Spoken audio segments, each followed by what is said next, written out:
Muy bien. Listo, entonces vamos a empezar el día de hoy con el caso clínico.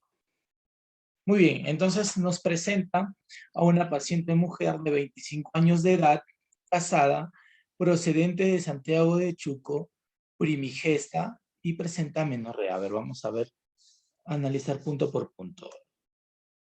Vamos en primera instancia a remarcar lo importante. A ver, datos relevantes acá. Es una paciente mujer de 25 años de edad, casada, no tiene tanta relevancia. La procedencia de Santiago de Chuco, por ahí puede haber algo de relevancia, ya lo vamos a ver por qué. Es primigesta. ¿Alguien sabe qué significa primigesta? Primer embarazo. Tu primer embarazo, correcto. Dice que a veces presenta amenorrea. ¿Qué es amenorrea? Ausencia del ciclo menstrual. Ausencia más del ciclo menstrual en sí, de la menstruación propiamente dicha, ¿no? Fecha de última regla, FUR, ya, el 19 de julio de este año. Y además se dice que tiene un embarazo de 16 semanas por ecografía ginecológica, ¿ya? O sea, ya está embarazada y comprobado por un examen de imagen, que es la ecografía. Dice que no tiene controles, sin controles prenatales. Esto también es un dato relevante. Sin controles prenatales, ya vamos a ver también por qué. Y dice que refiere dolor al orinar. ¿Cuál es el término de dolor al orinar? ¿Cuál es el término semiológico? Disuria. Disuria, muy bien. Es el término de dificultad, o dolor para orinar. Ahora, ¿qué causas pueden conllevarme a una disuria? A ver, puede ser múltiples, vamos analizando línea por línea. Puede ser una cistitis, ¿sí? Una inflamación de la vejiga, cistitis. ¿Qué más puede ser? Una uretritis. Uretritis. Puede ser flujo vaginal, ¿sí? Pero el flujo vaginal patológico y abundante. Y si fuera varón, ¿qué le causaría disuria? ¿Qué presenta en las vías urinarias el varón en diferencia a la mujer?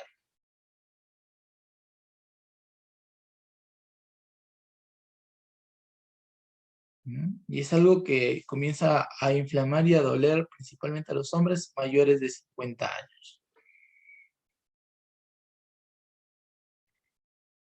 La pista se puede evaluar con tacto rectal. Próstata, doctor. Muy bien, la próstata, perfecto. Una prostatitis o una enfermedad llamada hiperplasia benigna de próstata, ¿ya? Hiperplasia benigna de próstata. Es diferente a decir el cáncer, ¿ya? Un cáncer renal también un cáncer de próstata también puede causar disuria. Estas son las causas de disuria, ¿ya? De dolor al orinar. Entonces vamos a ver nuestra paciente, según lo que vayamos analizando, en qué situación clínica se encuentra. Entonces, decíamos que tiene frecuencia urinaria de cada 30 minutos con sensación de no haber terminado de orinar.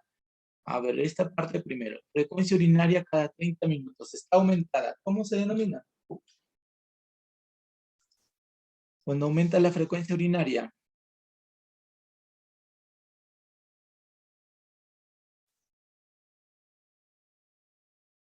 Poliuria. Poliuria.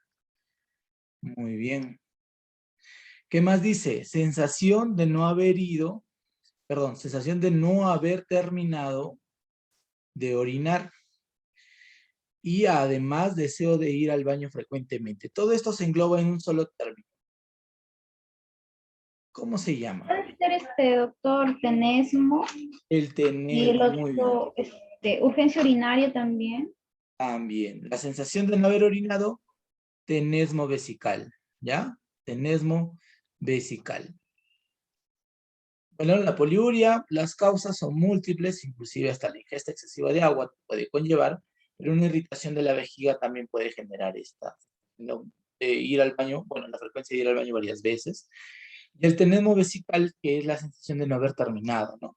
Terminas de miccionar, realiza su higiene, se levanta y a los segundos nada más quiere volver a orinar. De ahí es tenesmo vesical, ¿ya?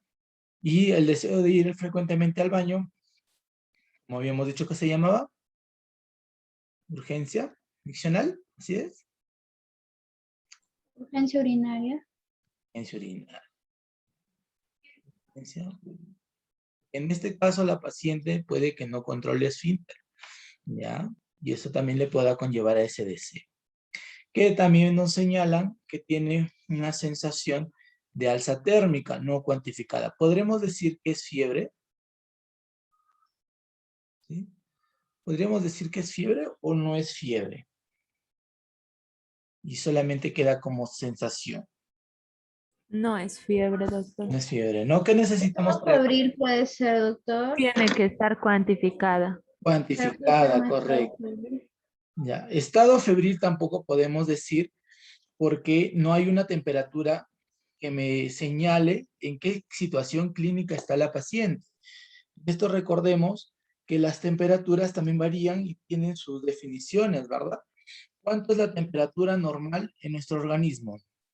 Tiene que ir de 36,5 grados Celsius hasta ¿cuánto? 37. 37,5, ¿verdad? Esto es lo normal. ¿Cuándo decíamos que era hipotermia? Esto ya lo vimos en clases anteriores, hipotermia. Cuando la temperatura era menor a ¿cuánto? A 36 grados. ¿Cuánto decíamos nosotros que el paciente tenía febrícula? ¿Cuándo decíamos que tenía febrícula? Creo que era de 37.5 a 38. Creo, doctor. Exacto. 37,5 hasta 38. Algunos dicen hasta 38,4. Todavía está en veremos. ¿Y cuándo decimos que ya es fiebre? Cuando la temperatura va de ¿cuánto a cuánto? 38,5 hasta 39 grados. ¿Ya? ¿Cuándo decíamos que ya era hipertermia? Cuando esta temperatura se superaba, ¿no? Era mayor de 39 grados. Ahí decíamos que era hipertermia.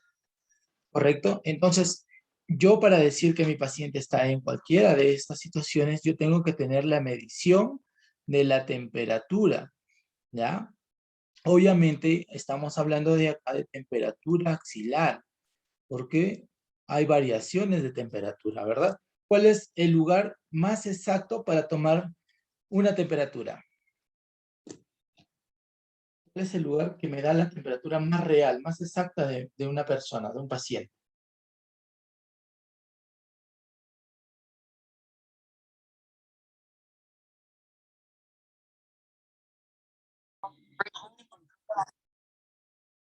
¿Mm? ¿Quién me señala? ¿Quién dice cuál es la temperatura más, el lugar más exacto para tomar la temperatura? ¿El rectal? El rectal, exacto. Es el lugar donde más, la temperatura se toma más exacta. El esofágico también, esa es pregunta de examen. Un día vino en el examen de semiología, los lugares más exactos, el lugar más exacto para tomar la temperatura. Y mencionaban axilar, bucal, mencionaban inguinal y esofágica. Unos dice, bueno, es rectal, ¿no? Entonces, si no es rectal, puede ser la vocal, pero no, era la esofágica. Ya eso es otro tipo de mecanismo de toma de temperatura y es más invasivo. ¿Ya? Pero no podemos decir síndrome febril u otro, o fiebre o febrícula si no tenemos un valor cuantitativo, ¿ya? Entonces se queda solamente como sensación de esa térmica. ¿Que puede ser fiebre? Sí, pero mientras yo no lo mida, no puedo asegurar, ¿correcto? También dice que tiene malestar general desde hace, ¿cuánto? 5 días. 5 días con ese malestar general. Y a la vez también dice que la paciente, Comienza a moverse acá. ¿Ya? Dice que la paciente acude al centro de salud, ¿ya? Presentando en su ingreso, en su ingreso por emergencia es evaluada por médico de... Muy bien, vamos a ver qué encontramos en el examen físico. En mucosas húmedas y normocoloreadas, no hay ningún problema. Normal. Aparato respiratorio, murmullo vesicular normal, o sea, está pasando bien el aire. Aparato cardiovascular, ruidos cardíacos rítmicos y de buen tono, no hay soplos, también nos señala que está aparentemente normal. Abdomen, dice a la palpación, útero grávido, ¿no? O sea que el útero se encuentra en desarrollo del embarazo. Eso se denomina útero grávido, ¿ya? Neurológico consciente, orientado en los tres espacios, tiempo, espacio y persona, perdón, las tres dimensiones, tiempo, espacio y persona, y no hay signos meningios.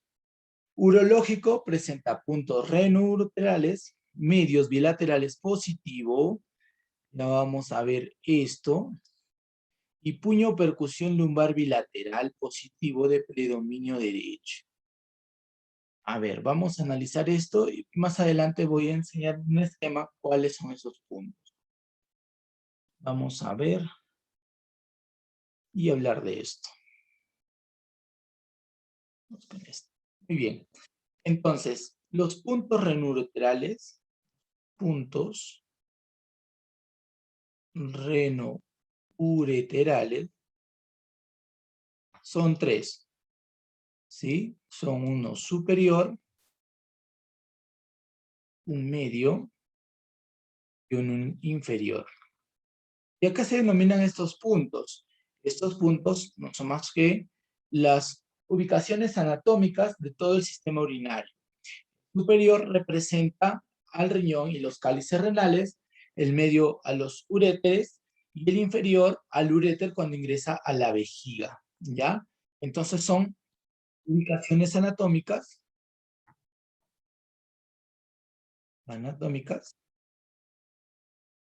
del sistema urinario, ¿sí? Del sistema urinario. Y dice que está positivo a nivel del punto medio. Entonces, habíamos dicho, el superior representaba el riñoncito, allá los cálices renales, ¿verdad? El medio a los uréteres, el inferior al uréter cuando ya está ingresando a la vejiga. Entonces, mi problema está aquí, renouteral, ¿dónde se encuentra?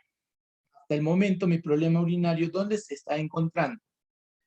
¿En el riñón, en el uréter o a nivel inferior? ¿Dónde se estará encontrando aparentemente hasta aquí?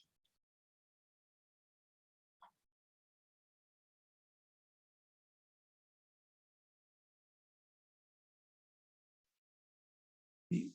Se estará encontrando más o menos en los uréteres, ¿ya? Aparentemente en los uréteres. Pero, ¿qué causa que estos puntos se comiencen a activar? Uno, las patologías, lo vamos a escribir en rojo. ¿Qué enfermedades las pueden generar? Patologías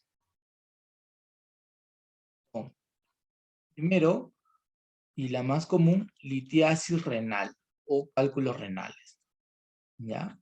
Es una de las causas. Otra de las causas son las ureteritis. Otra de las causas también son las pielonefritis, o acá también podríamos decir las itus altas, las itus altas, ¿ya? ¿Qué otra cosa más también? La hidronefrosis. Hidronefrosis. Está acumulando demasiado líquido a nivel de los cálices renales y eso genera un edema y un aumento de presión a nivel de la luz de los uréteres. Esto genera, esta complicación se denomina hidronefrosis, ¿correcto? Ahora, hablemos del puño percusión lumbar. Este examen de puño percusión se realiza en el ámbito para descartar ciertas patologías. La principal y la más común es la pielonefritis o algún proceso inflamatorio renal, ¿ya? Voy a poner acá, proceso inflamatorio renal. Esa es la característica, bueno, la finalidad de buscar este tipo de examen. Y ese tipo de puño percusión lumbar es golpear ligeramente la zona posterior de los flancos del abdomen. Más o menos tengo mi esquemita por acá. A ver, esta es una personita.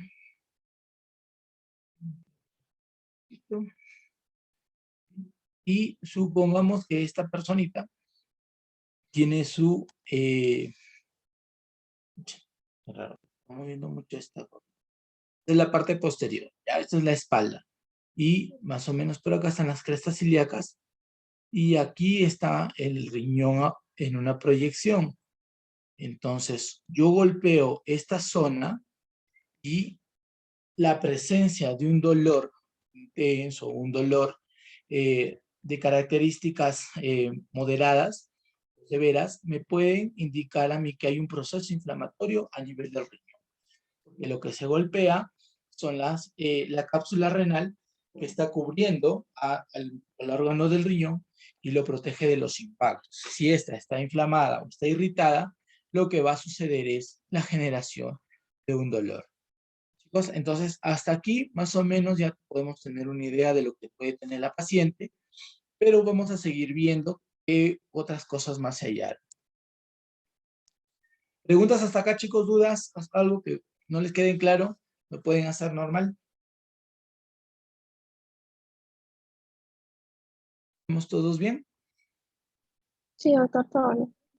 Muy bien, entonces, como saben, cualquier cosa, duda, pregunta, lo pueden hacer. Entonces, continuamos. Menciona que en el examen de laboratorio, y esto ya hemos visto muchas veces, presenta hemoglobina de 13 grados por decilitro. Y acá sí quiero hacer hincapié. ¿Alguien de ustedes es de Santiago de Chuco o conoce Santiago de Chuco?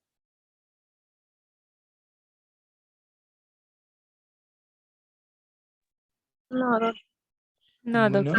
¿Ninguna? ¿Han ido a Santiago de Chuco alguna vez? No. No. Muy bien, entonces va. A ver, Santiago de Chuco se encuentra en la sierra, ¿sí? Se encuentra aproximadamente aquí, ¿dónde está la flechita? A 3100 metros sobre el nivel del mar, ¿ya? Ahora, fisiológicamente, ¿qué cambios encontramos nosotros en las personas que viven en la sierra? A mayor altura, menos concentración de oxígeno. Y si yo tengo menor concentración de oxígeno, ¿qué necesita mi organismo para poder decir, bueno, para poder decir no, para poder nosotros cubrir esa demanda? Aumentar la producción ¿de qué? De glóbulos rojos. Y ahora, esto sí ya me van a decir ustedes. ¿Cuánto es lo normal de la hemoglobina en un paciente varón y en una paciente mujer?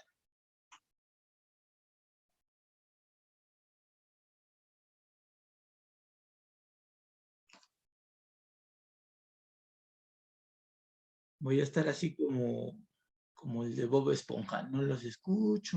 En hombres de 14 hasta 16. 14. Muy bien. A 14, de Y 14 a 16 mujeres, gramos por decilitro, ¿verdad? ¿Y mujeres? mujeres es de 12 De 12 a 14.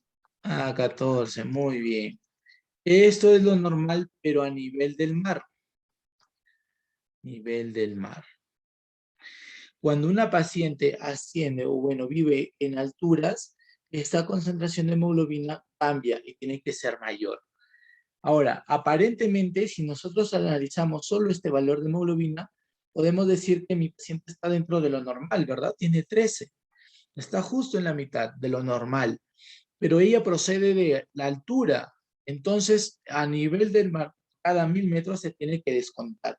Para 3100 metros se va a descontar, y acá lo voy a señalar, se va a descontar, y esto lo pueden encontrar en las guías de anemia del MINSA, se va a descontar 2.3 gramos por decilitro de hemoglobina al que presenta en el laboratorio. Porque el laboratorio no te da el examen, te dice, ah, vive en altura. No, ya, yo le descuento y te da el valor exacto. Te da solo el valor que sale. Depende de ti como médico, depende de cada uno de nosotros como médicos, en interpretar esos datos.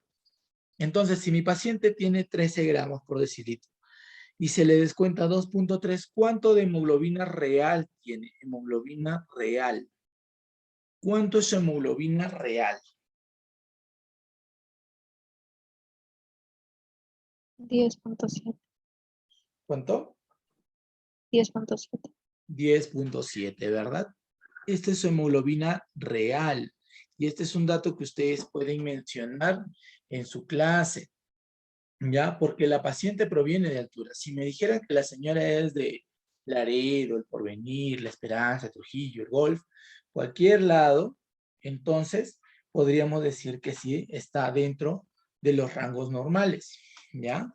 Pero no, mi paciente viene de altura. Y en el caso clínico, no nos menciona que ella, dice acá, procedente de Santiago de Chuco, pero no nos menciona si vive ahí, no vive, cuántos años ya no está, o sea, solamente se supone que ella viene de ese lugar, de Santiago de Chuco, ¿ya? Entonces, al venir de ese lugar, ya nosotros podemos deducir que su hemoglobina va a estar alta por el mecanismo de compensación de la altura. Eso recuérdenlo, por favor, porque eso es lo que van a ver más adelante cuando ya comiencen a llevar clínicas y cuando el paciente de ustedes provenga de la zona de la silla. Aquí les recomiendo leer los días del MINSA. Sí, dime.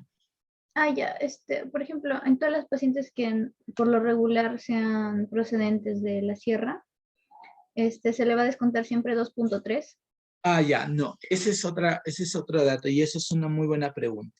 No a todos los pacientes. A quienes, por ejemplo, yo no les hago este descuento si vienen de la sierra. A los pacientes que viven más de 3 meses en la costa. Porque para estos 3 meses ya se niveló la hemoglobina en base a la altura que se encuentra, que en este caso sería la costa. Pero si, por ejemplo, me dice paciente natural se me ocurre, de Julcán, es cierto, pero procede o vive en Laredo hace 4 años. Entonces ese paciente se supone que su hemoglobina ya está a nivel del mar. Entonces ya lo considero según estos valores que me da la OMS. Pero si me dice paciente procedente de Julcán que ingresa a la emergencia, entonces va a entender de que ese paciente nunca se llegó a la costa a adaptar. Llegó directo de la sierra hacia la costa y la hemoglobina que lo tengo que hacer es la que debo descontar para poder deducir que el paciente tiene o no tiene realmente anemia o no. ¿Sí, chicos? Pacientes que viven más de 3 meses, yo no le hago el descuento, pues no, obviamente ya no le puedo hacer porque hasta este punto la hemoglobina ya se estabilizó. Muy buena pregunta. ¿Qué otra pregunta? ¿Quién me hizo la pregunta de la hemoglobina? Yo, Maritza. Maritza, muy bien, Maritza. Esa es una muy buena pregunta. Muy bien.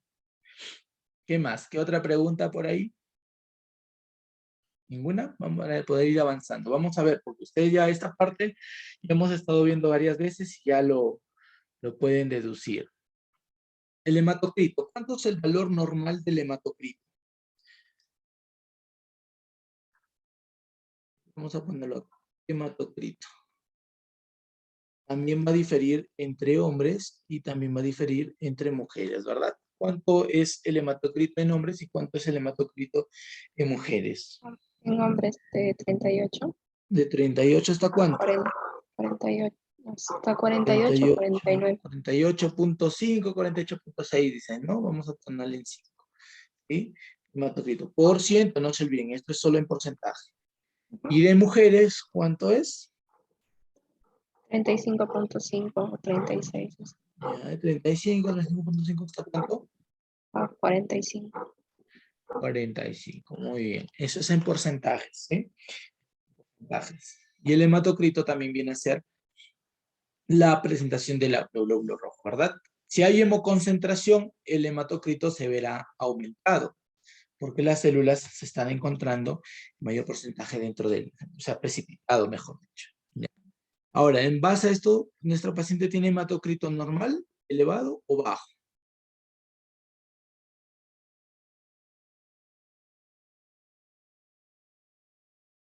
Normal.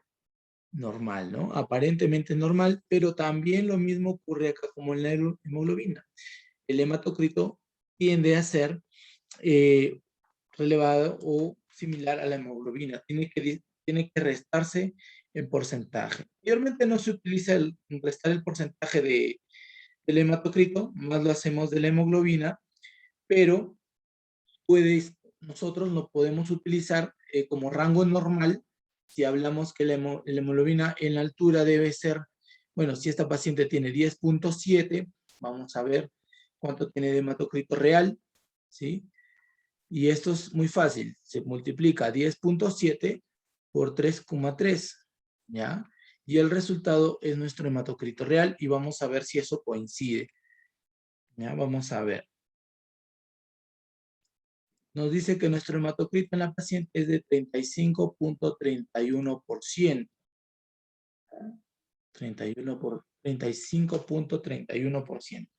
Entonces, está casi al límite de lo normal que debe ser el hematocrito, perdón, en una paciente mujer de la altura con respecto, perdón, a estos 10.7 de hemoglobina que tienen. No se olviden, si ustedes no tienen el valor de hemoglobina, tienen el hematocrito, lo pueden dividir entre 3.3 y les sale el valor de hemoglobina real. Si ustedes tienen la hemoglobina y quieren saber el hematocrito, lo multiplican por 3.3 y les va a dar el valor en porcentaje. ¿Correcto? Sigamos. Leucocitos. Ustedes ya son expertos en esto. Leucocitos. Es el examen de hemograma, ¿verdad? ¿Cuánto es lo normal de leucocitos?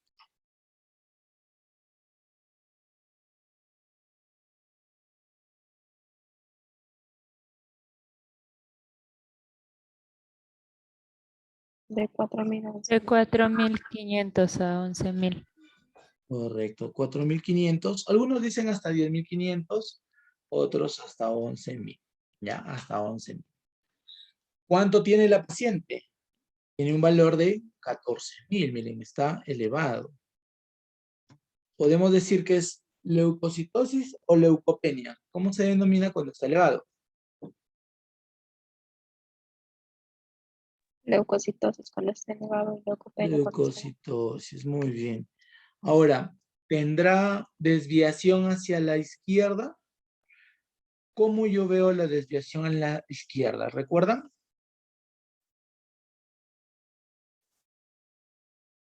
Leucocitos están elevados. Abastonados me dice 0. Entonces no tiene desviación a la izquierda. Solamente está con leucocitosis. Los abastonados me daban desviación a la izquierda.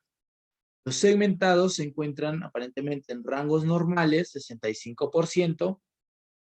Basófilos, 2%. Eosinófilos, 1%. Monocitos en 7%. Linfocitos, 25%, ¿verdad? Hasta aquí. ¿Cuál de los siguientes valores del hemograma se ven alterados? ¿Cuáles son las células, ¿sí?, del hemograma que se ven alterados?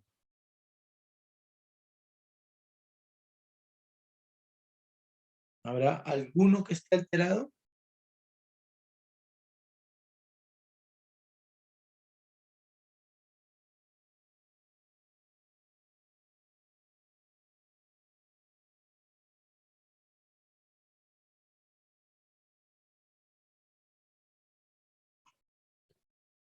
Aparentemente hasta aquí ninguno está elevado, que es raro para el valor de leucocitos. Lo normal es que estén elevados en un proceso infeccioso bacteriano agudo, los segmentados o los abastonados, en un proceso infeccioso crónico, el monocito, infección parasitaria, ¿quién aumenta? Eosinófilos, en una respuesta alergénica o de alergia o de hipersensibilidad, ¿quién está aumentado? ¿Basófilo o eosinófilo?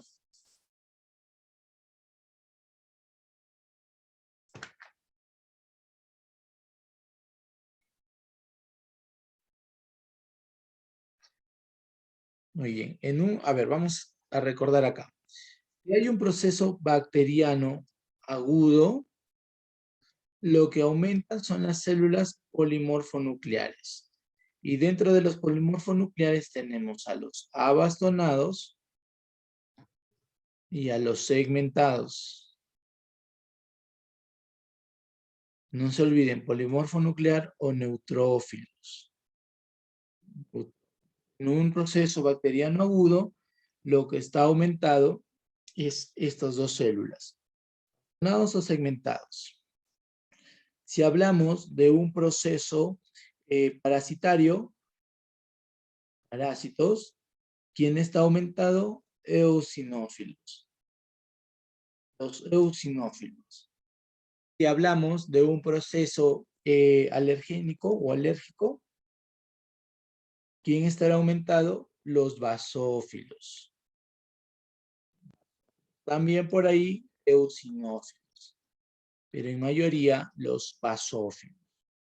Si hablamos de un proceso bacteriano crónico, o si hablamos de enfermedades virales, ¿sí? Como por ejemplo el virus del Epstein-Barr, ¿sí? Que genera el síndrome de Guillain-Barré, ¿no? Está aumentado, ¿quiénes? Los monocitos. Finalmente, un proceso viral, los que se verán afectados, aumentados, serían los linfocitos. ¿Qué enfermedad me baja todo? El VIH. No se olviden, el virus del VIH y suprime el HVLT. ¿Sí? Lo voy a poner acá. Ojo. Carita. El VIH y suprimo el HLVT, que son enfermedades retrovirales, perdón, son retrovirus, lo que me va a generar es una leucopenia, o sea, me va a disminuir todo. Principalmente, ¿quién? Los linfocitos. Los linfocitos. Entonces, hasta acá aparentemente solamente están aumentados los leucocitos, no nos dan el valor en células, solamente nos dan en porcentajes, ¿sí? Pero uno lo puede sacar. A ver, vamos a sacar el 65% de 14.000. ¿Cuánto sería? 14.000 por... Tiene 9.100 células dentro de su rango. ¿Cuánto es lo normal? De 2.500 a 7.500. Entonces, acá yo puedo ver que mis segmentados, si bien en porcentajes no están elevados, sí lo están en cantidades, ¿ya? Habíamos dicho que acá, según los 14.000 que se están encontrando, son 9.100 células por campo que se está observando. Y lo normal, es que yo encuentre de entre 2.500 a 7.500 células.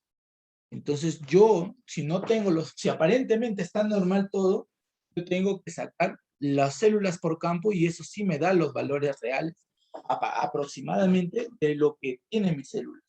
Y hasta aquí lo que está aumentado es el segmentado, ¿lo ven? No sé si me dejé entender en esta parte, chicos. Quiero saber si está claro o si tienen dudas. Normal lo pueden hacer las preguntas.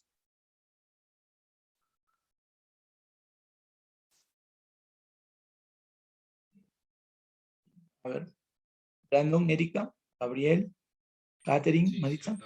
¿Sí quedó claro esa parte? Sí. Sí, ¿no? No Sí, se doctor. olviden, ¿sí? Si ustedes encuentran un hemograma con leucocitosis, pero los porcentajes aparentemente están normales, yo tengo que sacar las células por campo. ¿Y cómo lo hago? Sacando el porcentaje, porque ya tengo esos valores, de los leucocitos totales que tengo. En este caso, los segmentados me dicen que está en 65%.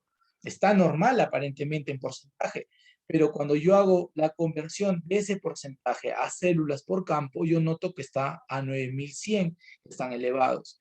Y lo normal es de 2.500 a 7.500. Entonces ya estoy encontrando que estas células están elevadas. Ya habíamos dicho en qué momentos están elevadas. Cuando hay un proceso bacteriano agudo, o inflamatorio también, no hay problema, inflamatorio, pero agudo, ¿sí? De bacteriano principalmente, y ahí está aumentado, pues, ¿no? Obviamente mis segmentados y en algunos casos los abastonados. ¿Correcto? Hasta acá muy bien. Doctor, disculpe, ¿cómo se hacía la conversión? ¿Cómo se la forma? Fácil, Espera, ya fácil, pregunté. miren. Tengo mis valores total, o sea, ya me dan mis células totales, que son 14,000. ¿Sí? Ahora, estos son células, ¿ah? Y de estas células me dicen que hay 65% de segmentados. Entonces yo tengo que sacar el 65% de 14,000 y lo multiplico por 0,65, que es el porcentaje. O si gustan 65 sobre 100, ¿no? Para sacar el porcentaje. Lo multiplican y el resultado les va a dar esto, 9,100. Háganlo, pueden hacerlo ahorita y lo van a encontrar. Sí, ya me 14,000, salió. ¿sí? Muy bien. A ver, ¿cuántos de monocitos tengo? Tengo 7%. ¿Cuánto me sale de monocitos en total? Ahí tienen que multiplicarlo por 0,07, ¿ya? Para sacar los monocitos totales, que es 7%. ¿Cuánto le sale? 980. 980. Y los valores de monocitos, en lo normal, es de 400 hasta 900. ¿Sí? Perdón, 150 hasta 900. Ligeramente elevado. No es tanto tan exagerado como los segmentados, ¿ya? Así es como ustedes tienen que sacar esos valores. ¿Sí? ¿Preguntas? ¿Otras dudas? ¿Otras preguntas? Cuando es los monocitos es por 0,7, ¿verdad? Y multiplicado por 100. No. Ya, si ya lo vas a trabajar en 0,07, ya no lo multiplicas por 100. Porque ya está ya Ya, convertido entonces de frente para atrás. Ahí, me Tiene- sale 9,800. No, tiene que salirte 980. Por eso te digo, a ver, 14,000 por 0,07. Ah, ok. Me ¿Sí? faltaba un cero. Ese es 7%. Ah, Yo te ya. digo 0,7, estoy refiriéndome al 70%. Entonces obviamente va a Ah, salir alto, claro, ¿no? Me va a salir muy alto. claro. Sí, tiene razón. Ya. Muy bien. ¿Otra pregunta? ¿Cuál lo pueden hacer? Muy bien. No, doctor. Ninguna. Vamos a continuar entonces. Me dice acá que el valor de glucosa está en 78 miligramos por decilitro. Serena ayunas, no serena ayunas. Aparentemente está dentro de lo normal, no hay ningún problema. No se olviden, los rangos de glucosa iban desde 70 a ¿cuánto? A 100 miligramos por decilitro, según las guías actuales. Ya antes decían hasta 110, no se confundan. Ahora es hasta 100. ¿Cuánto es lo normal en creatinina? También va a diferir entre hombres y entre mujeres. Entre hombres se considera lo normal hasta 1,1 miligramos por decilitro. Y en mujeres se considera hasta 1,2 miligramos por decilitro. ¿Y qué es la creatinina? Si estamos hablando del riñón, eso tienen que ustedes saber. ¿Qué es la creatinina y la urea? La urea también tiene que estar, y esto es en general para hombres y mujeres, tiene que ser menor de 40 miligramos por decilitro. ¿Qué son la creatinina y qué es la urea? ¿Alguien lo sabe?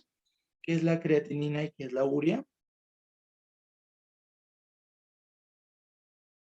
Vienen a ser los desechos. Ya, los Desechos. desechos. ¿Qué Ajá. desechos? Mm,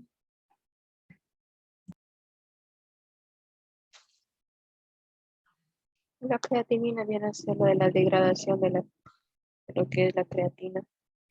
De la creatina. ¿Y dónde está eso? ¿Dónde lo metaboliza? ¿Quién lo metaboliza?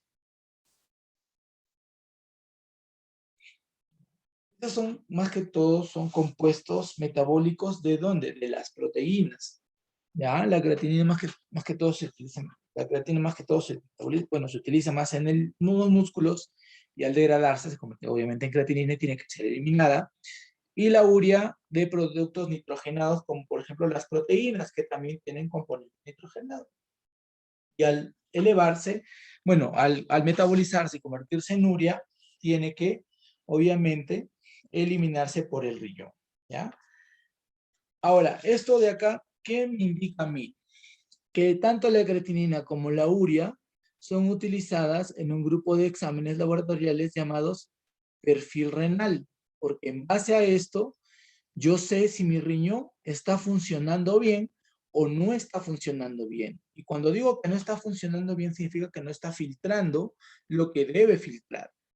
Entonces, si yo tengo creatinina elevada, más de 1.3, 1.4 y la urea igual, yo ya estoy hablando de que mi riñón está comenzando a tener fallas en su filtración, porque los valores que tiene que tener, ya los mencioné, ¿sí? Que difieren tanto la creatinina entre hombres y mujeres y la urea, y que hay tanto producto nitrogenado que se está eliminando que está causando, bueno, que se está acumulando dentro de nuestro organismo y que a las finales va a generar ese periodo de desecho, ¿ya? Porque tanto la creatinina como la urea se reabsorben, no todo, pero se reabsorben, y en la sangre obviamente esto tiene que estar bajo, ¿no? Y en el examen de orina me tiene que salir alto. No sé si me deja entender. Estos valores tienen que estar dentro de estos rangos porque esto es en sangre, es decir, que están depurando, mi riñón lo está eliminando, ¿ya? Y que al reabsorber está reabsorbiendo la mínima cantidad. Pero si esto está alto, significa que mi riñón no los está eliminando, no los está desechando y por eso se sigue acumulando en la sangre. ¿Ya, chicos? ¿Preguntas hasta aquí? ¿Está bien? ¿Quedó claro?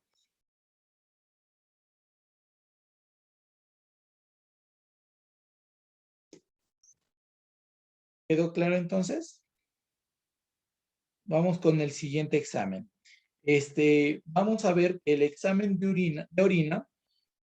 el examen de orina es un examen que me permite a mí determinar presencia de algunos organismos y de la acidez en la orina, y esto a la vez también determinar si puede encontrar o no alguna alteración en el mismo examen, ¿ya? Entonces vamos a ver cada una de ellas y vamos analizando qué es lo que vamos a encontrar. En primera instancia, ¿qué es lo que veo acá? Estoy observando que me dan densidad urinaria, es decir, los cantidades de solutos que pueden haber dentro de la orina. La densidad urinaria, lo normal, es que abarque valores de 1005 a 1030, o de 1,005 a 1,30. Eso es lo normal de la densidad urinaria. En este caso, podemos ver que está normal. No está alterado la orina, ¿sí? Ahora, en cuanto al pH de la orina, el pH tiene que ser relativamente ácido o hasta un poco alcalino. Lo normal del pH de la orina es que el pH tiene que ser entre aproximadamente 4 o 5, 5 hasta 8, ¿ya? Este es el pH de la orina. Como podemos ver, está en 6, está ligera, bueno, está dentro del rango normal, pero está con tendencia hacia abajo. Sangre en orina, negativo. Obviamente no podemos encontrar aquí sangre, sino ya tendríamos que hablar de términos de hematuria, ¿no? Si hay sangre en orina, vamos a hablar de términos de hematuria, ¿sí? Hematuria. Y cuando hablamos de hematuria, nosotros tenemos que saber que hay microscópica y macroscópica, y que esto va a diferenciar de cada uno. Entonces, ¿cómo yo diferencio? Entonces tengo hematuria microscópica y hematuria macroscópica. ¿Sí? Microscópica y macroscópica. Entonces, cuando yo digo que tengo hematuria microscópica, mayormente la hematuria microscópica se habla cuando se encuentran menor a 100 hematíes por campo. Entonces, esto de acá significa que hay menor de 100 células sanguíneas por campo. Si yo encuentro mayor a estos valores, ¿sí? de 100 a más, ya estoy hablando de una orina macroscópica, ¿ya? Hematíase. Lo normal es que no haya, no debe haber sangre en la orina, ¿ya? Proteínas negativo, igual, no puedo decir esto, que no tiene que haber proteínas. Por ahí puede que sí haya cierta cantidad, pero lo normal es que no se haya. Y si encuentro proteínas en la orina, se denominaría proteinuria.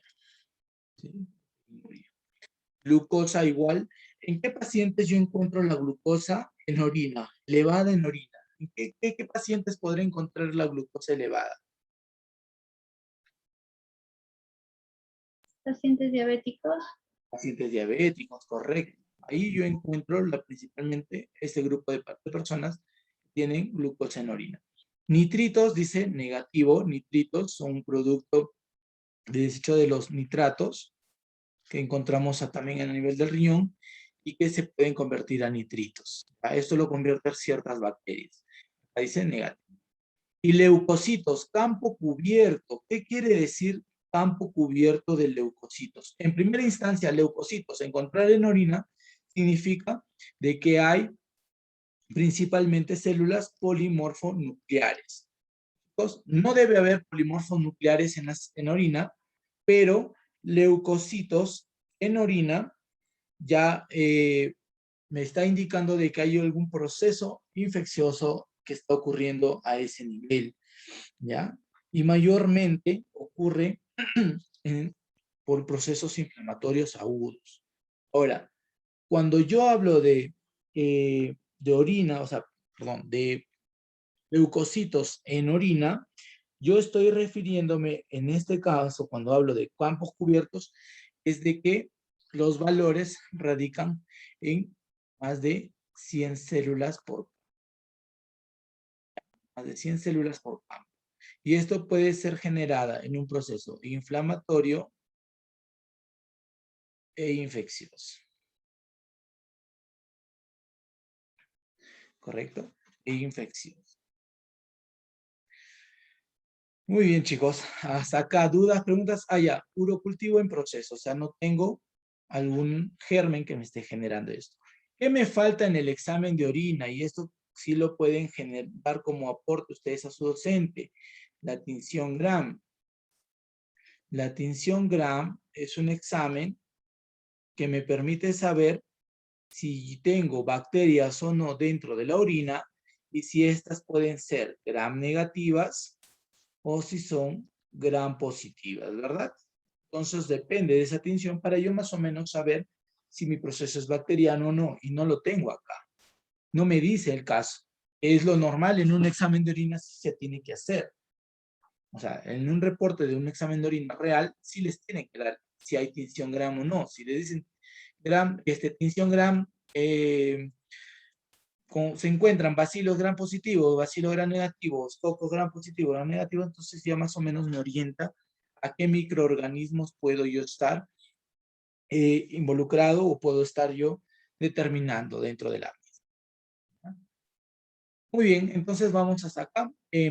Los datos relevantes y los problemas de salud. Primero, en los datos relevantes, ¿qué podemos mencionar? ¿Qué datos relevantes tenemos? Primero, teníamos, ¿cuál? La edad, ¿verdad? Era mujer y además también su edad. ¿Cuántos años tenía? Yo creo que lo tengo el caso también aparte.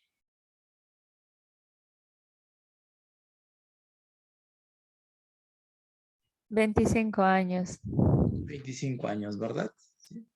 Mujer de 25 años de edad. ¿Qué otro dato más relevante teníamos dentro del caso? Que era primigesta, ¿no? Procedente. Allá Primigesta. ¿Qué que es más? procedente de Santiago de Chu. Hasta procedente De Santiago. Santiago de Chu. ¿Qué más? ¿Qué otro dato más relevante tenía? Está embarazada, primigesta. Aquí puedo poner embarazo A los 16 años. de 16 semanas. Hay de 16 16 semanas. semanas. Y tiene prácticamente ¿cuántos meses? 4. 4 meses, ¿verdad? Aproximadamente 4 meses. Esto se detalla por una ecografía. ¿Qué más? ¿Qué más tiene la pacientita? También veo que tiene ausencia de controles, ¿ya? Sin controles prenatales. Sin controles prenatales. ¿Qué más? Ella refiere que va al establecimiento para presentar ¿qué? Presenta, dice, dolor al orinar. Habíamos dicho que tiene disuria, ¿no? Disuria. ¿Qué más tiene? Poliuria. Poliuria. ¿Qué más? Habíamos dicho que tenía... Tenesmo. Sí, tenesmo vesical, ¿no? 7, tenesmo vesical. Tenesmo vesical. ¿Qué más? 8. La urgencia. Urgencia urinaria, ¿verdad? ¿Qué más? ¿Qué datos más tenía la paciente? A ver, ¿qué más? Sensación de alza térmica. Sensación de alza Otra. térmica. ¿Qué más? También decía, ya en el examen físico, tenía puntos renouterales positivos, ¿verdad? Principalmente el medio. Y el 11, puño, percusión lumbar, positivo de predominio en el lado derecho. ¿Ya? O sea, lo dice que tenía en los dos lados, pero el derecho le dolía más. Quiere decir lado derecho. ¿Ya? ¿Qué otros exámenes más? A ver, en el laboratorio ya habíamos visto que tenía una hemoglobina de 13, pero corregido para la altura, ¿cuánto era? 10.7, ¿verdad? Entonces, ¿podremos decir que tiene anemia? Sí. Claro. ¿Qué tipo de anemia será? ¿Leve, moderada o severa? Según la OMS. Leve. Una anemia leve, correcto. Anemia leve. ¿Qué más? ¿Qué otro valor más también tengo con el examen? Bueno, obviamente el hematocrito que está abajo, pero lo más relevante son los leucocitos, ¿no? Tiene leucocitosis. Habíamos visto que tenía 14,000. ¿Y qué más? Tenía elevados los segmentados, ¿verdad? Decía 65% de segmentados. Segmentados. 65%, que en porcentajes es normal, pero ¿cuánto salía? 9,000 ¿cuánto? 9100. 9,100, ¿verdad? Y esto ya no es normal. ¿Qué más encontramos en la paciente? ¿Qué otro examen más alterado encontramos? De Es los monocitos. bueno, los monocitos no están tan altos, no hay una buena relevancia, puede ser que sea porque tiene varios días con ese proceso inflamatorio, pero no es tan marcada, ya no es tan elevada. Pero sí hay otro examen más que está elevado o está alterado, que es el examen de orina. ¿Qué encontrábamos en el examen de orina? Leucocitos en orina, ¿verdad? A ver. Campo cubierto, decía ahí inclusive. Pero no me dan un examen, no me dan la tinciongram, no me dan tampoco el urocultivo. Dice que este proceso el urocultivo. Mira, si le han hecho urocultivo, significa de que se han encontrado bacterias dentro de su orina. Solamente que no nos están dando ese dato para poder deducir. Muy bien, la parte más complicada del caso clínico, hacer los problemas de salud. Primer problema de salud que hemos encontrado. Hasta ahorita, el problema de salud que yo he hallado con respecto a la paciente son dos. Uno, y el más relevante, tiene una infección tracto urinario y para los amigos, alta. ¿Ya? ¿Y quién me da estos síntomas? Me da, acá está la disuria, la poliuria, el tenesmo, la urgencia, la sensación de alza térmica y estos dos datos más. Puntos renouterales positivos y la puño percusión lumbar también positivo. Estos valores y obviamente los leucocitos en orina y la leucocitosis que se está presentando. ¿Ya? Infección del tracto urinario y alta, principalmente alta. Hay otro problema de salud que también se considera, es el síndrome miccional. ¿Alguien ha escuchado hablar de eso? Sí, creo que lo han tratado, ¿verdad? Sí, ojo. ¿Qué era el síndrome? Bueno, ¿cuáles son los criterios para decir que hay síndrome miccional?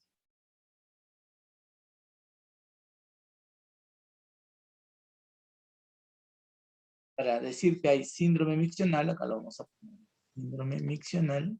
Disuria. Es poliaquiuria, disuria y... Claro, disuria, poliuria, teneno vesical, frecuencia urinaria, ¿verdad?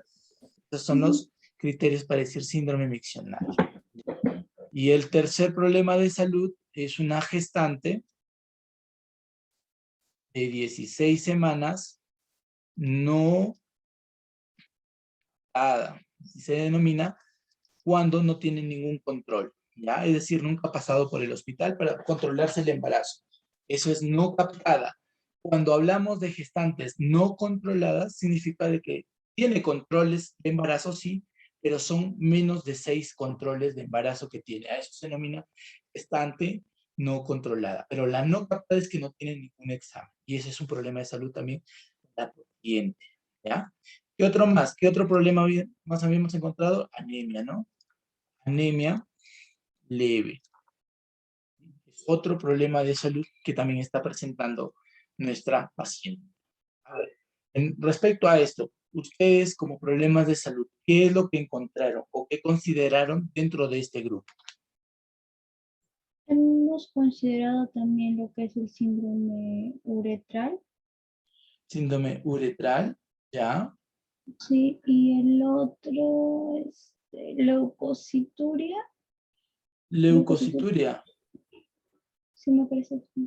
¿ya? Ujú. Bueno, está bien, leucocituria está bien el término, pero eso ya lo englobo acá dentro de infección del tracto urinario alto, ¿sí? Y ya vamos a ver qué tipo de infección puede haber ahí. Doctor, una pregunta. Para decir infección, tuviéramos que tener una prueba determinante que está Ah, causando esa infección, una bacteria o algo así. claro, tienes razón. Ahí ya tendríamos que considerar el término de, bueno, tener la parte de la bacteria, ¿no? Pero acá hasta el momento lo único que tenemos es todo menos la bacteria, prácticamente. O sea, hay todo lo que nos dice que hay una bacteria, pero no tenemos la bacteria. Ese es el otro problema, Sí, ¿ya? Entonces, acá podríamos tomarlo así como infección urinario alta, o podemos decirle, está bien, un síndrome uretral, pero considerar aparte la leucocituria, ya me conlleva que haga otras hipótesis diagnósticas que a veces se aleja lo que tiene mi paciente. ¿Ya? Vamos a enmarcarlo acá.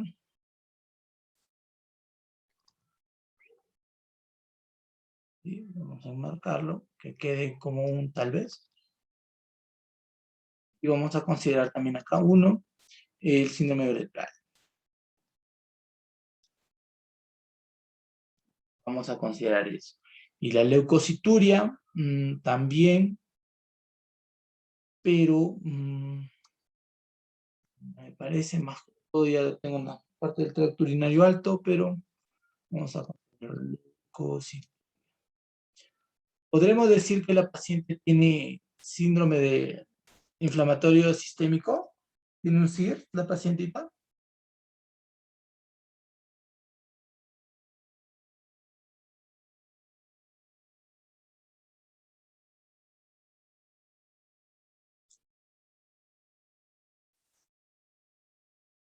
A ver, ¿podremos decir que nuestra paciente tiene SIRS?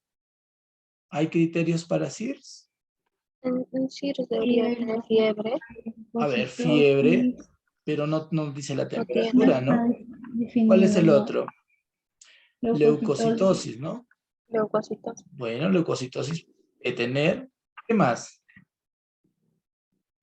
La frecuencia La cardíaca, ¿verdad? No tenemos ese valor. la presión arterial, No, la ¿no? frecuencia Ah, la respiratoria. frecuencia. Ahora, criterios para sepsis. Ahí sí involucra la presión arterial, el estado de conciencia y la frecuencia respiratoria. ¿Sí? Según los criterios de sepsis actual, ¿no?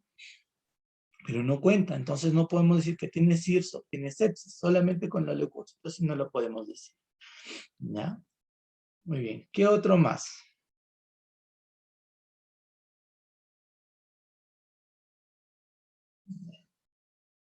Síndrome uretral. ¿No es uretral?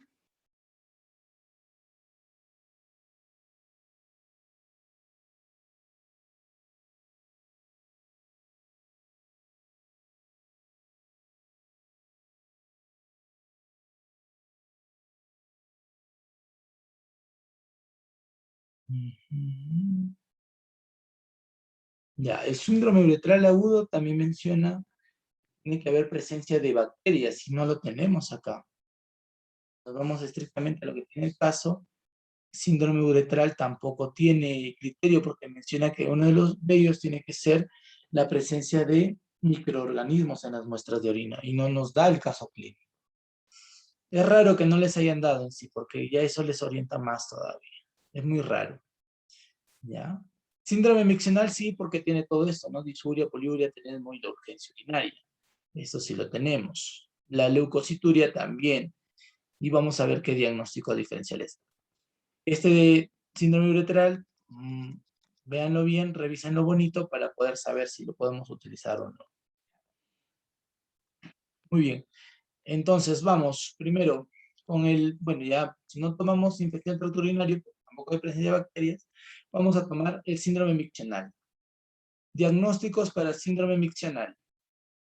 ¿Qué me puede causar el síndrome miccional? Una cistitis, ¿no? Cistitis aguda. ¿Qué más? Una uretritis. ¿Sí? Esas son las causas del síndrome miccional que también puede ocurrir. ¿Qué otro me puede causar el causa de síndrome miccional y que tenga relación con la paciente? Entonces, ya hemos hablado de dos. También podríamos hablar de la litiasis renal, que es la presencia de un cálculo, pero el cálculo a nivel de la vejiga. Litiasis, ¿sí? Renal en vejiga. En vejiga, o sea, ya descendió hasta la vejiga. En hombres, bueno, en este caso no es hombre, vamos a considerar lo que respecta a la prostatitis, ¿ya?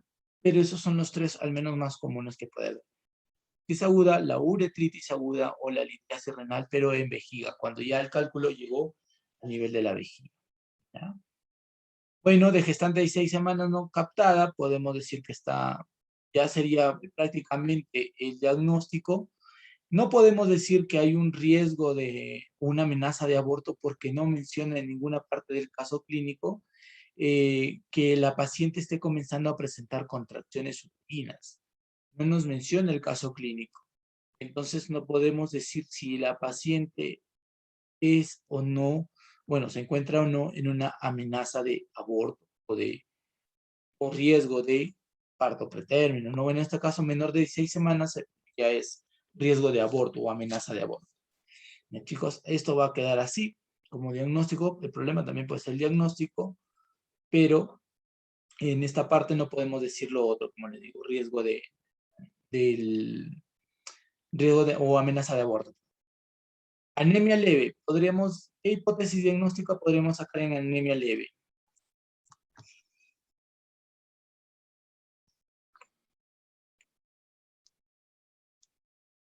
Anemia leve por déficit de hierro.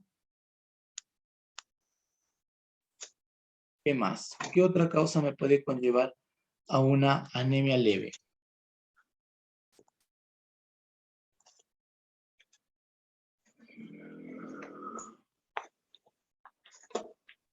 Bueno, por déficit nutricional. Bueno, ya cuando hablamos anemia leve por déficit de hierro, hablaremos de una anemia ferropénica, ¿no? Estamos hablando ya directamente de una anemia ferropénica. ¿Qué otra cosa me causa una anemia? Puede ser una anemia leve, anemia ferropénica, secundaria ¿a quién? Al embarazo. El embarazo también genera anemia. Chicos, eso de ahí no se olviden. Anemia leve. Vamos a borrar acá. Otro mejor, ¿no?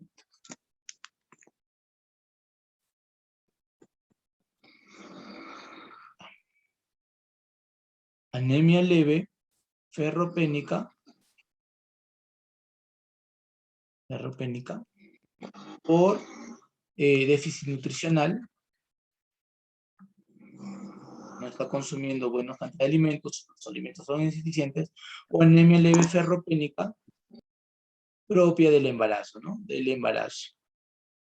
El embarazo durante el desarrollo embrionario lo que genera es alteraciones a nivel de la producción de hemoglobina, las primeras semanas obviamente, los primeros meses de embarazo, y eso conllevar a la anemia, ¿ya? No nos dice si hay algún dato relevante sobre si hay mala absorción o si hay algún riesgo de parasitosis, como para descartar otro tipo de anemia. La leucocituria. Leucocituria, si lo tomamos junto con el puño percusión lumbar, podríamos plantear como hipótesis la pielonefritis aguda, complicada. El hecho de que ya sea una gestante o esté en embarazo, ya lo hace complicado, ya vamos a ver esto de acá más adelante, o también, y me da puño percusión lumbar positivo y el punto renouteral medio positivo, a mí me puede hacer una litiasis renal.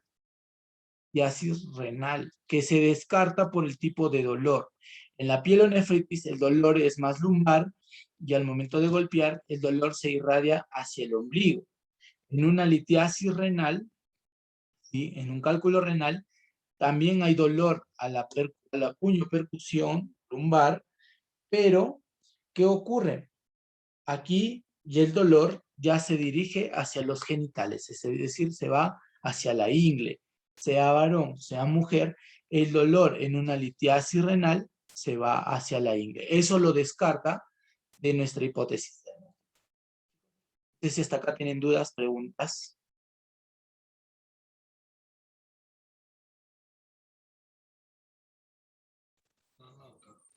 Ninguna, ¿no? Listo. Doctor, pero para considerar pielonefritis también tendríamos que tener el resultado de la bacteriología, pues, ¿no? Ah, ya, no. A ver, esto en problemas de salud tengo que tenerlo, sí, pero para plantear yo mi hipótesis diagnóstica, no Ah, es ya, necesario que yo claro. ya tenga la bacteria. O sea, yo puedo decir, ¿es una pielonefritis o es una litiasis renal? Depende del examen de bacterias de orina. Si sale negativo, entonces me voy por litiasis renal. Si sale positivo, digo, entonces lo más probable es pielonefritis. Pielonefritis. Ah, ¿Sí? ya, doctor. Ya. Sí, A eso vamos. Listo. ya está. No te preocupes. ¿Otra pregunta? Ninguna, entonces vamos a continuar. Y ya que estamos dentro de esto, lo más probable, y no es lo más probable, es un hecho que nuestra paciente sí tenga una litiasis renal. Perdón, una pielonefritis aguda. ¿Ya? Una famosa ITU. Ahora, ¿qué viene a ser la ITU? Infección del tracto urinario que se va a clasificar dependiendo la ubicación. Pero para eso vamos a hacer un pequeño recordar de la anatomía y de la fisiología renal. Entonces, las vías bueno, el sistema o el aparato urinario está conformado ¿por quién? El riñón. ¿Qué viene a hacer esto?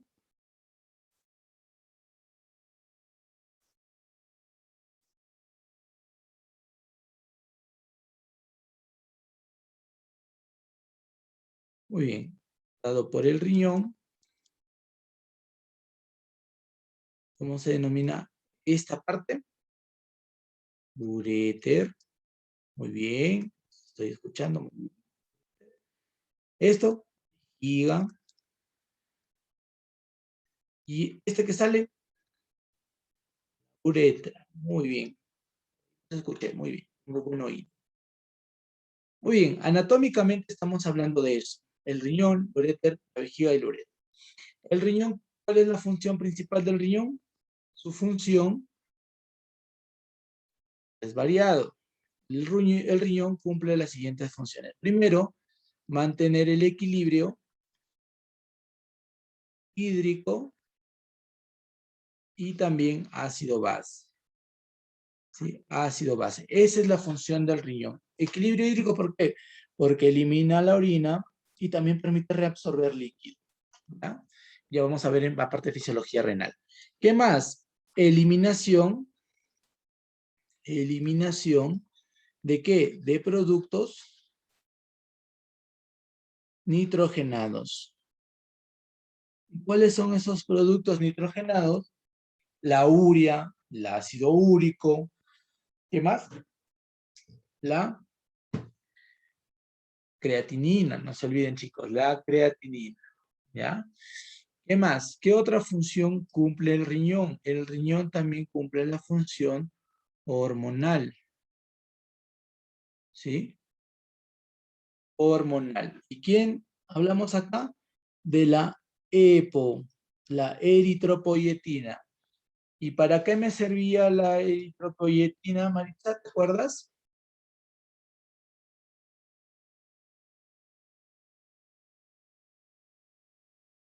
¿Para qué era importante la eritropoyetina, el EPO?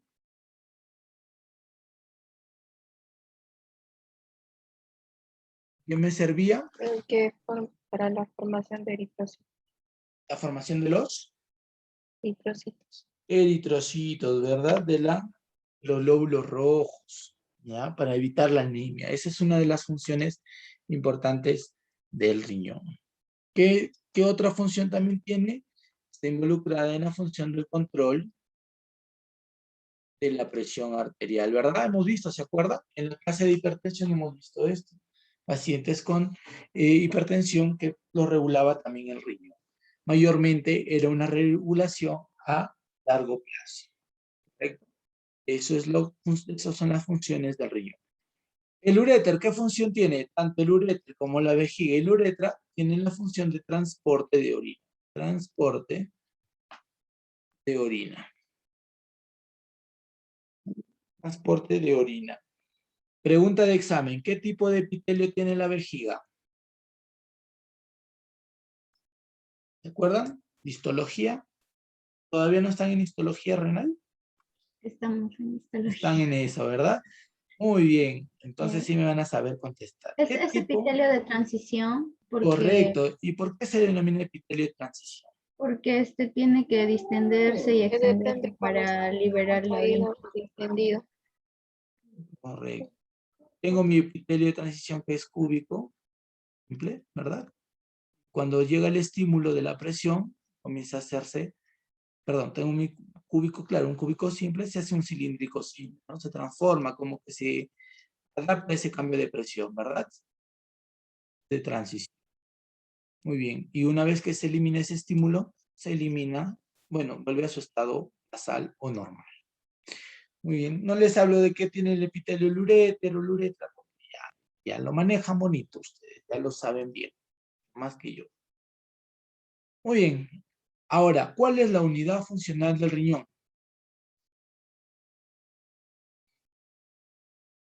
El glomérulo renal. Ya, en el glomérulo nosotros encontramos un conjunto de células que van a permitir encargarse de ¿qué función? De la filtración. ¿Sí? De la filtración. ¿Y cuál es la célula de la filtración a nivel del glomérulo? ¿Cómo se llama esa célula? Es un epitelio.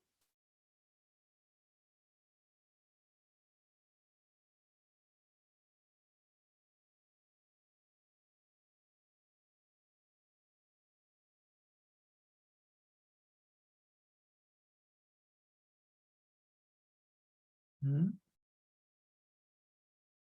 ¿Cómo se llama? Esto les van a preguntar a ustedes bastante. Les ayudo con el dibujito. La célula es más o menos de esta forma. Es su membranita basal. Células parietales. No, las No, células ya. parietales Eso está están en el estómago. rodeando, sí, la Sí. cápsula de Bowman. Ajá. A ver, su nombre empezaba con P.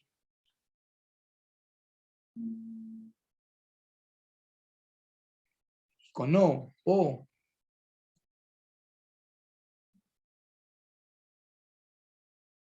Fogosita. El podocito, pues chicos, no se olviden, el podocito. El podocito es el epitelio que permite la filtración renal. Este es el que me va a decir, tú pasas, tú no pasas. ¿Qué elementos permite pasar el podocito? ¿Pasan? ¿Quiénes? El agua, pasa la glucosa, pasan las proteínas. ¿Quién más pasa? La urea, la creatinina.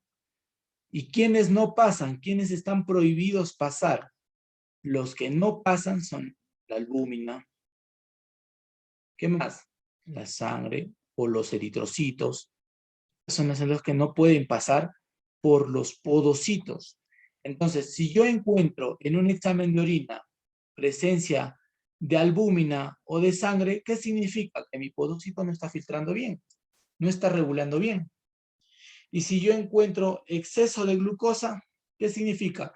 Que hay demasiado, ¿no? Que se está eliminando tanta glucosa porque en nuestra sangre hay demasiada glucosa. ¿Ya? Eso es lo que significa. Ahora, ¿por qué yo no encuentro proteínas o yo no encuentro glucosa normalmente en un examen de orina? Porque tanto la glucosa, la proteína, la urea y la creatinina se reabsorben en el túbulo contorneado proximal. ¿Sí? Entonces vamos a hacer ese dibujo. Mi internet está medio inestable. Sí me están escuchando, ¿verdad? ¿Sí me están siguiendo? Chicos, ¿sí me están siguiendo? Sí, Sí, Sí, sí, sí. ¿no? doctor. Sí, doctor. Ya está. Más o menos es así. Nuestro número. Listo. Partes, entonces, de la nefrona. Primero tengo las arteriolas, ¿verdad? Tengo una arteriola que llega. ¿Cómo se llama? La tasa de Henle, ¿verdad? Ah, ya. Eso lo vamos a ver en un ratito. Esa es la parte que vamos a ver de las tasas de Henle y todo eso. Pero vamos primero por el principio. A ver. Tengo las arteriolas. Tengo dos arteriolas. Una que llega y una que va. La que llega, ¿cómo se llama?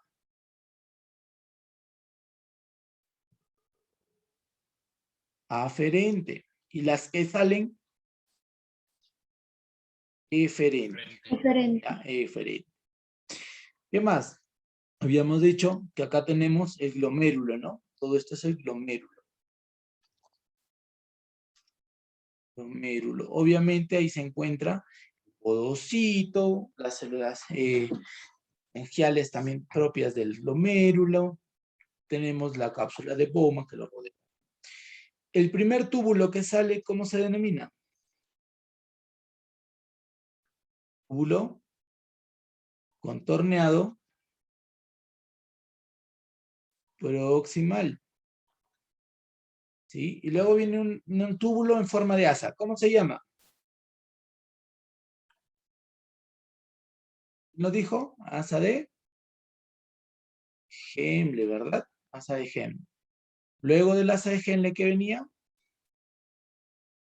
túbulo contorneado,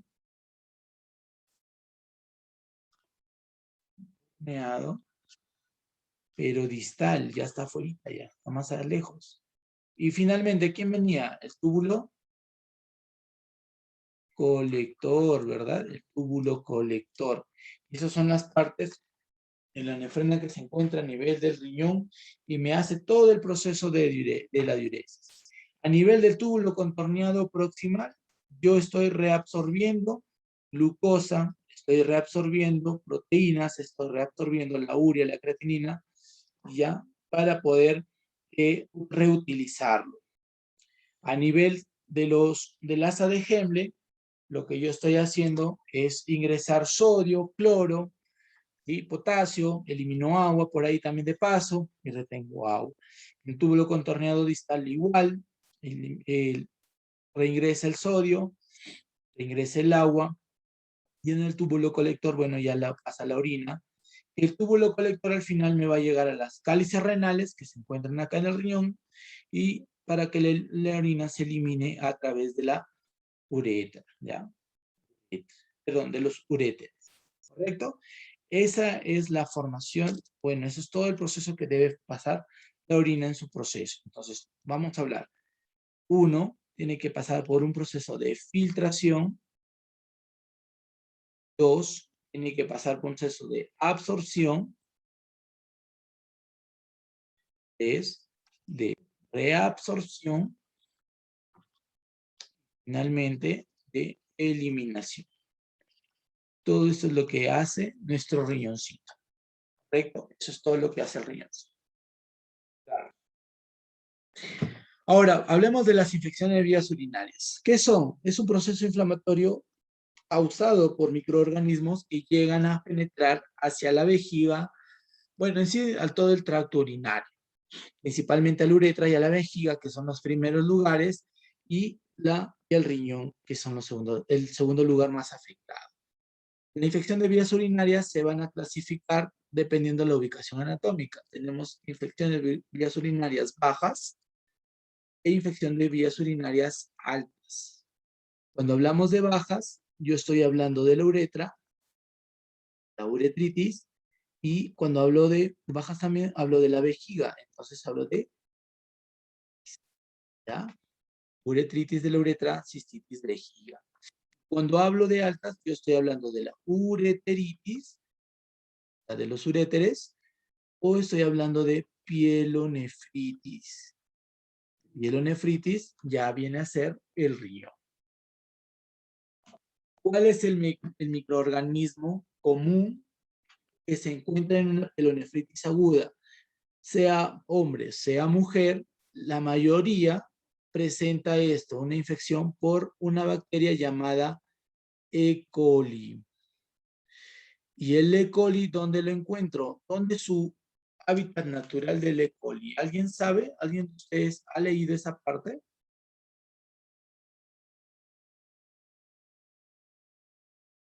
No, yo no. ¿Nadie? El E. coli, no se confundan, lo tenemos nosotros, todos lo tenemos. ¿En dónde? En el colon. En el colon descendente. Aquí tenemos E. coli. ¿Y por qué? Y al ver esta presencia de E. coli, es la más común, principalmente en el sexo femenino, porque la bacteria que está a nivel del colon y del recto pasa hacia la vejiga y la uretra y es fácil de que la colonice. Otra de los microorganismos tenemos el Proteus, la Klebsiella, que también están en la flora normal, y Pseudomonas, si es que nosotros tenemos una ITU, pero hospitalaria. De origen hospitalario. Y por infección hematógena, Staphylococcus aureus es una de las principales, ¿ya? Alguna infección de la piel, alguna infección de la faringe puede pasar a la sangre y de la sangre llegar directamente hacia alguna de las estructuras de las vías urinarias. Principalmente el riñón. Siempre llegan al riñón primero, porque es la zona más vascularizada. Candida albicans también, esto mayormente en pacientes inmunodeprimidos. Pacientes inmunodeprimidos conocemos pacientes con VIH. ¿Sí? Hacen infección del tracto urinario por Candida albicans. Ahora, dato que les he proporcionado es esto. ¿Cuáles son las bacterias más comunes en una embarazada? Infecciones urinarias embarazadas. Sigue predominando el E. coli. ¿Ya, chicos? El E. coli es la principal bacteria que nosotros encontramos que puede generar el problema de las vías urinarias. Ahora, ¿por qué el E. coli es importante aquí? A ver, vamos a ver este cuadrito. En primera instancia, tengo una vejiga y una uretra libre de bacterias intestinales, es decir, está estéril, ¿correcto? Y tengo al E. coli que se encuentra a nivel del colon y del recto, principalmente en el colon descendente. Entonces, ¿qué sucede? Por algún momento o por algún motivo, ocurre un vaciado de la vejiga que elimina a estas bacterias cuando las colonizan, pero acá quiero remarcar algo, que va a haber factores importantes que van a estar involucrados en esto. ¿Qué factores? Primero, tengo que tener en cuenta aquí una triada. Tengo que tener al huésped. En este caso va a diferir, ¿ya? Si es un hombre o si es una mujer. ¿En quién creen más que hay infecciones vías urinarias? ¿En un hombre o una mujer? Una mujer. En una mujer, correcto. ¿Por qué? ¿Qué tiene de característico eso? Que la uretra en la mujer es más corta que en el hombre. Aproximadamente 5 centímetros. Algunos dicen hasta 6 o 7. El hombre tiene la uretra más grande, de entre 10 a 15 centímetros. ¿Ya? Dependiendo del tamaño. A veces tiene menos o a veces tiene más. Pero en promedio de 10 a 15 centímetros. Esto lo hace diferencia importante porque la colonización de bacterias hacia la vejiga es más rápida en una mujer que en un hombre, por todo el recorrido que tiene que hacer. Ahora, si estas bacterias colonizan la vejiga, el buen vaciamiento de la orina los elimina y no me puede generar una cistitis o una infección en la vejiga. Ahora, ¿qué pacientes creen ustedes que también están con riesgo de esto?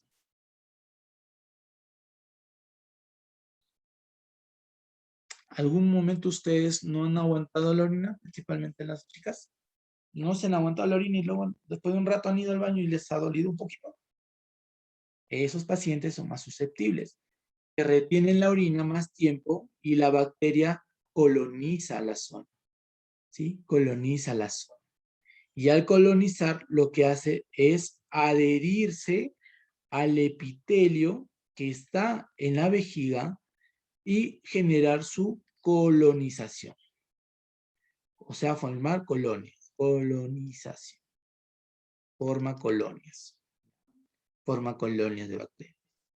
Entonces, principalmente la forma en la que se va a contagiar una persona es por arrastre, ¿ya? Esto es de arrastre. ¿Quiénes más? Las personas que ya tienen mala higiene. Muchas veces, principalmente las damas, cuando realizan su higiene, al momento de miccionar o realizar la deposición, lo hacen de manera incorrecta. A veces tienden a llevar el papel higiénico desde el recto o el ano hacia adelante y contagiar la uretra y llevar todos estos microbios. Entonces debe ser en un sentido contrario. Esto está mal. Tiene que ser desde la vagina hacia atrás, hacia el recto. De este sentido es el que debe ser la higiene. ¿Ya, chicas?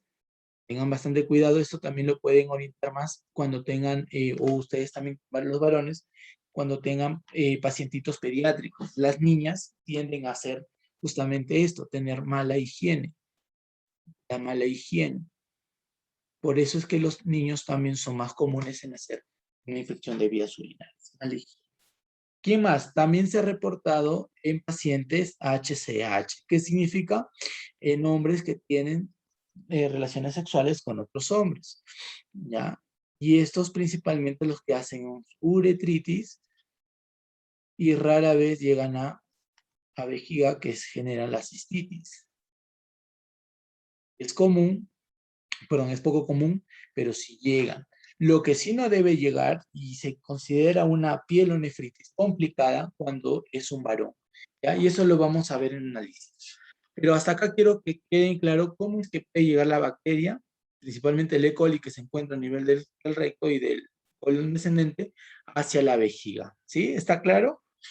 Entonces, en una mujer, y principalmente gestante, vamos a ponerlo así, el mismo crecimiento del útero lo que hace es comprimir más a la vejiga, acortar el tamaño, el diámetro de la uretra y retener más a las bacterias que puedan colonizarlas, ¿ya? Eso es lo complicado de las gestantes. Generan unas citus más rápidas porque la misma presión del útero lo que genera es una presión de la vejiga y retiene la orina más tiempo. Por eso las gestantes tienen esa sensación de ir al baño frecuentemente, porque también el útero está presionando la uretra y le está conllevando a ese problema, ¿ya? A la poliuria y al tenesmo vesical. No solamente es por la itus, también nos estamos relacionando con el embarazo. ¿Correcto hasta acá? ¿Quedó claro?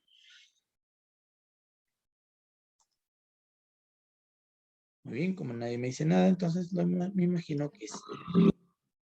Entonces vamos, ya falta poco chicos, no se me duerman. Otra característica de esta triada tiene que ser, ya habíamos hablado del huésped, tiene que ser con la bacteria. La bacteria principalmente si tiene su factor de virulencia. ¿Y qué era el factor de virulencia? Creo que eso les ha venido en su examen. ¿Qué es el factor de virulencia? Ya están llevando inmunología, ¿verdad? Ya lo llevaron. Todo daño puede causar una infección, Exacto. virus o bacteria. Virus o bacteria, ¿verdad? Eso va a depender mucho de eso. Y también va a depender de qué, de la tinción gram. No es lo mismo infectarse por un gram positivo que por un gram negativo, ¿ya? El E. coli es un gram negativo. El Staphylococcus aureus, gram positivo, ¿ya? No es lo mismo. La forma en la que se coloniza y la forma en la que se va a dar el tratamiento es diferente. No es lo mismo. Y finalmente, la otra tríada que corresponde a esto es huésped, bacteria y acá también el medio.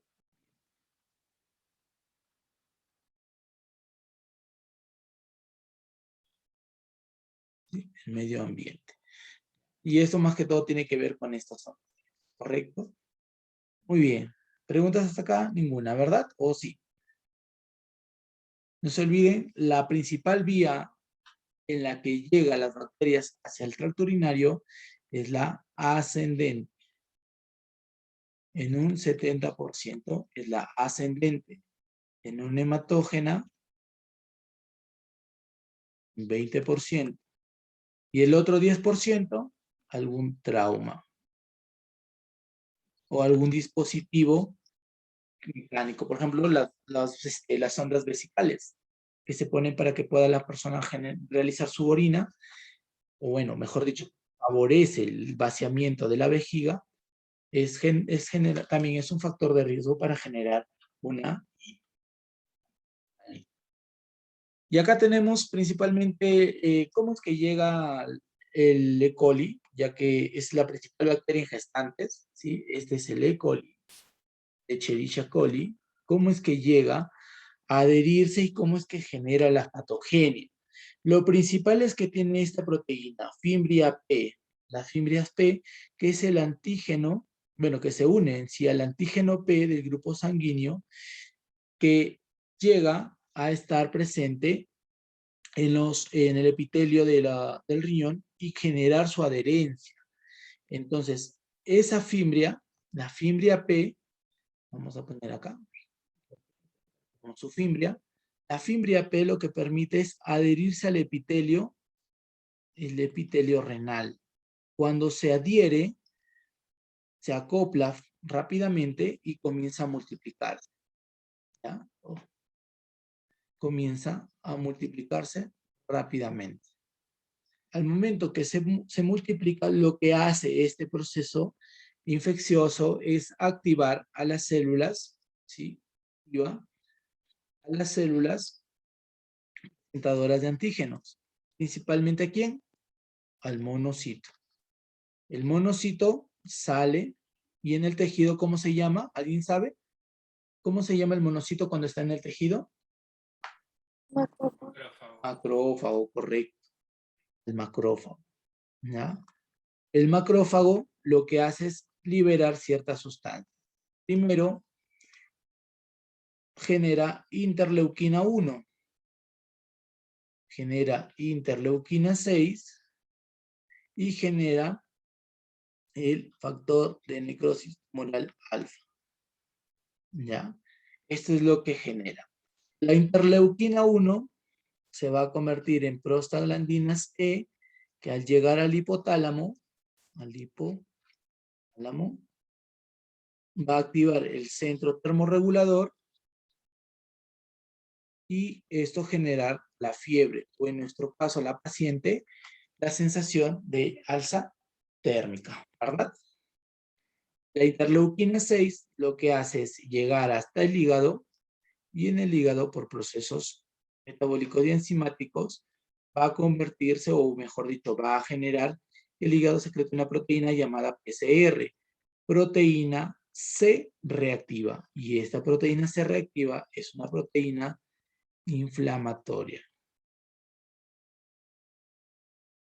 Ahora, el factor de necrosis tumoral alfa lo que genera es la activación del endotelio vascular. ¿Y qué hacía el endotelio vascular? Pregunta de inmunología. Permitía la diapedesis. ¿Qué era diapedesis? ¿Se acuerdan? Diapedesis.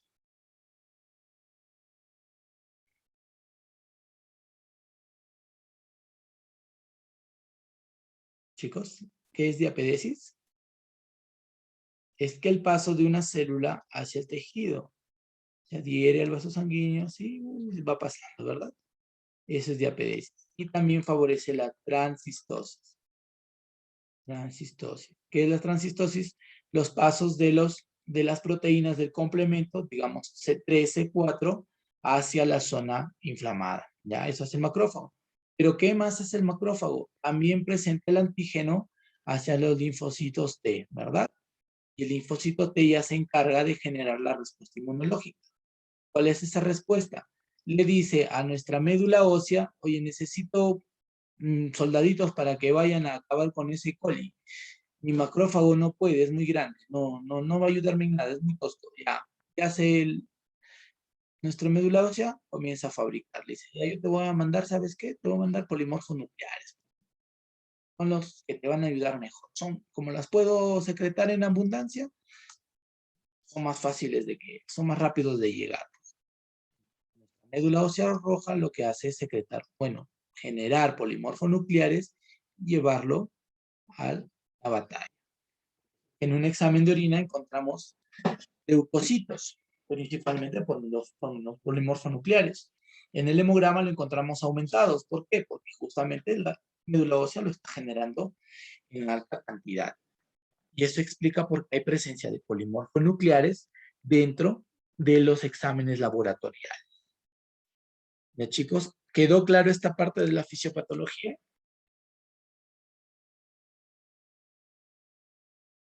Sí, doctor. Sí, Muy bien. Si se confunden, normal, pueden decírmelo, no hay ningún problema. ¿Ya? El E. coli es el que llega. Y el E. coli, como tiene esa fibra, la fibra que se adhiere, lo que permite es seguir ascendiendo de lo que está en la vejiga, ¿sí? Y de lo que está en la vejiga pasa al uréter y luego al riñón, ¿no? Donde va a colonizar más todavía, al riñón. Y esto conllevará un problema denominado pielonefritis. Pielonefritis. Cuando está en la vejiga, no se olviden, cistitis, ¿ya? ¿Qué diferencia entre la cistitis y la pielonefritis? Que la cistitis no genera fiebre. Y si genera, solamente genera febrícula. No llega el paciente a tener fiebre. Cuando el paciente tiene pielonefritis, sí genera fiebre. ¿Ya? Sí le llega a generar fiebre. Y finalmente, eso es lo que habíamos visto. Este es el examen de puño, percusión lumbar, en donde al golpe, ¿sí? Se hace un pequeño golpe en la zona lumbar, ¿sí? El paciente comienza a sentir dolor y esto me indica a mí irritación de la cápsula renal. No se confunda, cápsula de Bowman es otra cosa. Cápsula renal es un pequeño tejido que cubre el riñón. Si esto está irritado por un proceso infeccioso, o algún proceso inflamatorio, en el momento de realizar el golpe, se va a sentir, el paciente lo va a sentir. Y los puntos Doctor, dolorosos, dime. esa maniobra que se realiza del puño percusión lumbar, ¿es en el mismo medio? ¿Cómo en el mismo medio? O sea, o tiene que ser lateralizado a la derecha, a la izquierda, o sea, o en la misma Ah, línea. ya. Sí, no, tiene que ser en el mismo lugar. Si yo golpeo el riñón derecho, me tiene que doler el derecho. Si golpeo el riñón izquierdo, me duele el izquierdo. ¿Sí? Esa es tu pregunta, ¿verdad? Si es que golpea Ajá, un lado, no, es el mismo lado. se ve afectado. Ahora, lo que se sugiere siempre es que ustedes no golpeen directamente esta zona. Golpeen desde arriba hacia abajo, o sea, vayan de forma descendente hasta llegar a la zona del riñón. ¿Por qué les digo? Porque hay pacientes que son muy susceptibles al dolor. Entonces, si yo golpeo inmediatamente en mi zona lumbar, el paciente va a decir, ah, me duele, me duele, me duele. Más arriba golpeas, va a decir, ah, me duele, me duele, me duele. Entonces no vas a poder distinguir bien si es un dolor renal, será un dolor muscular, será óseo. Entonces se recomienda siempre comenzar desde arriba y llegar hasta abajo. Los golpes suaves, no son golpes bruscos, ¿no? No es un golpe como para matar. Golpe suavecito, nada. Esos golpes se comienzan de arriba hacia abajo. La misma intensidad tiene que ser siempre. Y usted pregunta, señor, ¿le duele acá? No, bajas. ¿Me duele acá? No. ¿Le golpeas acá? ¿Le duele? Sí, sí, me duele. Me duele. Ah, ya no siga. Entonces, ya siente el paciente el dolor y entonces eso ya se denomina puño percusión lumbar. Positivo si tiene dolor y negativo si lo carece. ¿Ya? Sí quedó claro acá, ¿verdad? Ustedes lo pueden practicar, inclusive en sus casas con algún familiar, cuando despacito, despacito. Ponen, como pueden observar en la imagen, la palma de la mano no dominante sobre la anatomía de la persona y con la mano dominante van golpeando. ¿Sí? Van golpeando. Se denomina puño percusión lumbar. Ahora, ¿cuáles son los puntos dolorosos remodoterales?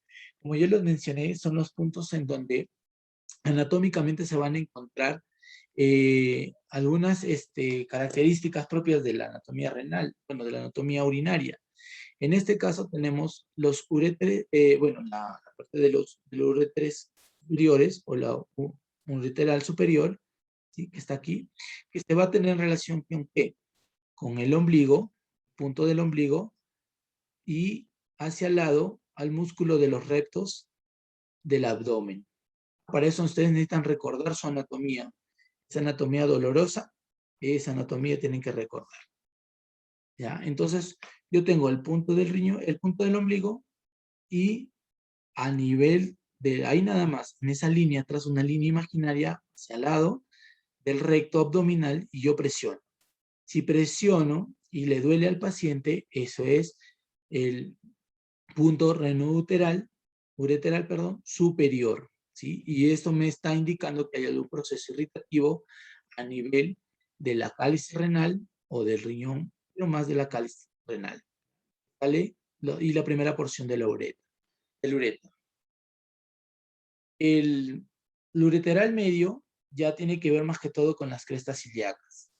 Yo trazo una línea imaginaria de las crestas ilíacas y voy trazando desde el ombligo hacia esas crestas ilíacas.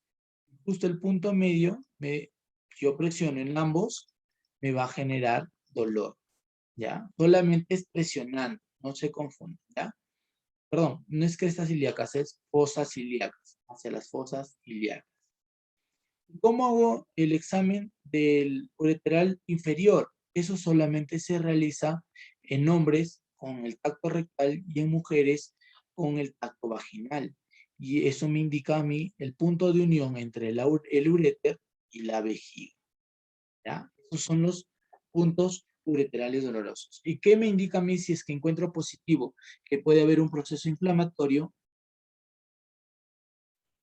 o un proceso infeccioso. Es inflamatorio, lo más probable que sea por litiasis renal. Si encuentro evidencia de algún proceso infeccioso, entonces lo más característico es una pielonefritis o una ureteritis. Lo mismo ocurre para la puño-percusión lumbar. Las mismas características patológicas que encuentro acá, también las hallo en la puño-percusión lumbar. Y eso sería todo. ¿Tienen alguna duda, alguna pregunta hasta acá?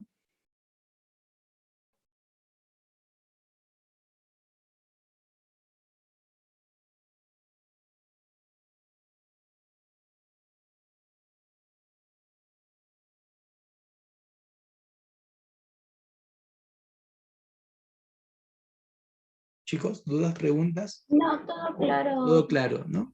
Sí. Muy bien. Sí, doctor. Entonces, voy a compartir. Y